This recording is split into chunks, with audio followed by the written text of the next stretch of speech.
बॉलीवुड में बाहर से आना और अपनी पहचान बनाना ये कितना मुश्किल है?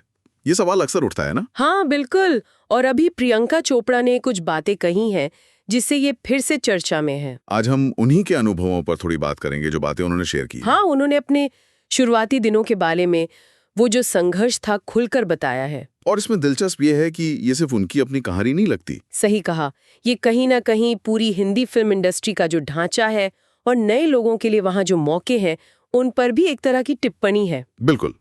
तो चलिए इसे जरा खोलते हैं। प्रियंका ने बताया कि 2000 में वो ब्यूटी पेजेंट जीती। हाँ, मिस वर्ल्ड। और फिर 2002 के आसपास उन्होंने फिल्मों में कदम रखा। तो उनका कहना है कि उस समय इंडस्ट्री मतलब बाहरी लोगों के लिए काफी हद तक बंद थी। बंद से उनका मतलब था, जैसा उन्होंने बताया, कि इंडस्ट्री में पहले से जमे हुए परिवार थे।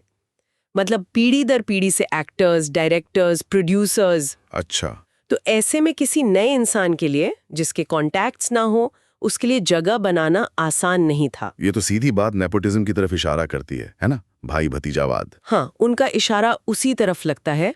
उन्होंने ये भी जोर दिया कि वो अपनी जिद और मेहनत से ही टिक पाईं। सोचिए, आज वो इतनी बड़ी ग्लोबल स्टार हैं, लेकिन शुरुआत में उन्हें भी ये सब महसूस हुआ। और कहानी यही खत्म नहीं होती। सफल होने के बाद उन्होंने जो किया वो शायद ज्यादा अहम है। आप उनकी प्रोडक्शन हाउस की बात कर रही हैं, पर्पल पेबल पिक्चर्स। बिल्कुल, पर्पल पेबल पिक्चर्स। ये सिर्फ एक और कंपनी नहीं खोली उन्होंने।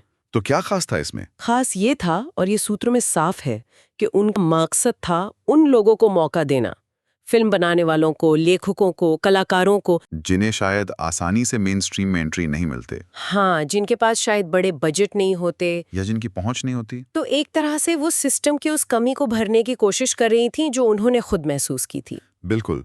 उन्होंने कहा भी कि वो एक ऐसा मंच, एक सहारा बनना चाहती थी दुनिया भर के कलाकारों के लिए, ताकि उन्हें पहचान मिले। ये बहुत बड़ी बात है, मतलब अपने संघर्ष को एक बड़े मकसद में बदलना। हाँ, और उन्होंने जिक्र किया कि उनकी कंपनी की बनाई फिल्मों को सराहना भी मिली है।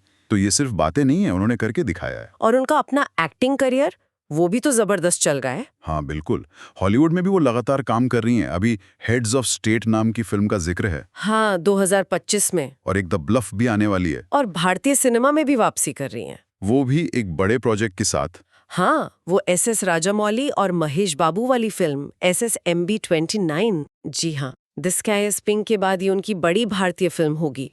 तो दोनों मोर्चों पर सक्रिय हैं। तो इन सब बातों का निचोड़ क्या समझें? ये सिर्फ एक एक्ट्रेस की सफलता की कहानी तो नहीं है। नहीं, बिल्कुल नहीं। ये कहानी बॉलीवुड में प्रतिभा, अवसर और पहुंच, ये जो पूरा समीकरण है उस पर सोचने को मजबूर करती है। क्या आज भी हालत वैसे ही हैं या कुछ बदला है? ये बहुत अहम सवाल है। प्रियंका के अनुभव हमें पूछते हैं कि क्या इंडस्ट्री बाहरी लोगों के लिए अब ज्यादा खुली है या चुनौतियां अभी भी वैसी ही हैं? OTT वगैरह से कुछ फर्क पड़ा है? ये वाकई सोचने वाली बात है। हाँ। और शायद श्रोताओं के लिए भी ये एक विचार हो सकता है कि किसी भी स्थापित क्षेत्र में, सिर्फ फिल्म इंडस्ट्री ही क्यों, किसी भी फील्ड में, हाँ, कहीं भी नई आवाजों, नई प्रतिभाओं, अलग सोच वालों के लिए जगह बनाना कितना जरूरी है और इसके असर क्या होते हैं।